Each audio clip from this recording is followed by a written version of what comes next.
ভগবান শ্রীকৃষ্ণের বলা শেষ কথা যা আমাদের প্রত্যেকের জানা উচিত। হ্যাঁ, শেষকালে ভগবান শ্রীকৃষ্ণ তার ভক্তদের উদ্দেশ্যে এমন এক শ্লোক বলে গিয়েছেন যা সত্যি সবার জানা উচিত। শ্রীকৃষ্ণের বলা এই শেষ কথায় আপনার জীবনে বিরাট পরিবর্তন এনে দিতে পারে, তাই ভুলেও অবজ্ঞা নয়, জানুন শেষকালে ঠিক কি বলে গিয়েছেন ভগবান শ্রীকৃষ্ণ। শ্রীমদ্ ভগবদ গীতার অষ্টাদশ অধ্যায়ের ৬৬ নম্বর শ্লোকে শ্রীকৃষ্ণ তার সর্বশেষ এবং অন্যতম গুরুত্বপূর্ণ উপদেশ প্রদান করেছেন, যা শুধু অর্জুনের জন্য নয় বরং সমগ্র মানব জাতির জন্য পথ প্রদর্শক হয়ে উঠেছে। এই শ্লোকে শ্রীকৃষ্ণ বলেছেন, সব ধর্ম বা কর্তব্য পরিত্যাগ করে একমাত্র তার শরণাগত হতে। তিনি প্রতিশ্রুতি দিয়েছেন যে যারা নিঃশর্তভাবে তার শরণ নেবে তিনি তাদের সমস্ত পাপ থেকে মুক্তি দেবেন এবং তাদের জীবনে ভয়, দুঃখ বা সংশয় আর কখনোই স্পর্শ করবে না। শ্রীকৃষ্ণের এই উপদেশের গভীর তাৎপর্য রয়েছে। তিনি জীবনের সমস্ত দায় দায়িত্ব,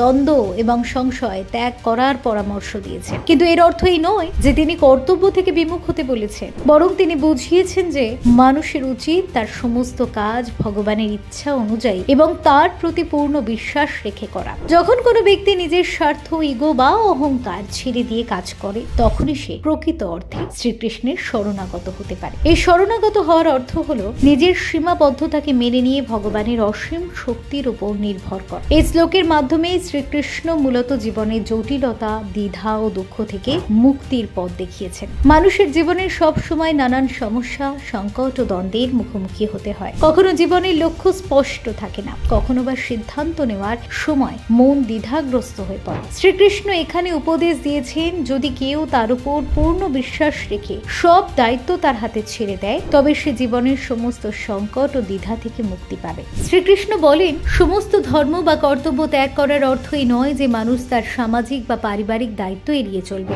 বরং তিনি বোঝাতে চেয়েছেন সমস্ত কাজ এমন ভাবে করতে হবে যেন তা ভগবানের উদ্দেশ্যে নিবেদিত। এই মনোভাব নিয়ে কাজ করলে মানুষ আর কর্মফলের চিন্তা করে না, বরং সে সমস্ত ফল ভগবানের কাছে অর্পণ করে দেয়। এই নির্লিপ্ত মনোভাবই মানুষকে মানসিক শান্তি এবং মুক্তি দেয়। শ্রীকৃষ্ণের শরণাগত হওয়ার অর্থ হলো নিজের অহংকার, ইগো এবং জটিল চিন্তাধারাকে পরিত্যাগ করা। তিনি বোঝাতে চেয়েছেন যে আত্মসমর্পণ এবং বিশ্বাসের মাধ্যমে সকল পাপ ও দুঃখ থেকে মুক্তি পাওয়া যায়। মানুষের জীবনে যত সমস্যাই আসুক না কেন, যদি সে বিশ্বাস করে যে ভগবান তার পাশে আছেন এবং সবকিছু তার ইচ্ছেতেই ঘটে, তাহলে সে কখনোই ভয় পাবে না। এই বিশ্বাসই তাকে জীবনের প্রতিটি বাধা সহজে অতিক্রম করার শক্তি যোগায়। এই শ্লোক কেবল ধর্মীয় অর্থেই গুরুত্বপূর্ণ নয়, এটি একটি জীবন দর্শনও বটে। শ্রীকৃষ্ণ এখানে মানুষকে তার নিজের সীমাবদ্ধতা মেনে নিতে বলেছেন এবং ভগবানের অসীম শক্তির প্রতি আস্থা রাখতে উপদেশ দিয়েছেন। তিনি বুঝিয়েছেন মানুষ নিজের সীমিত বুদ্ধি এবং শক্তির উপর নির্ভর করে সব সময় সঠিক সিদ্ধান্ত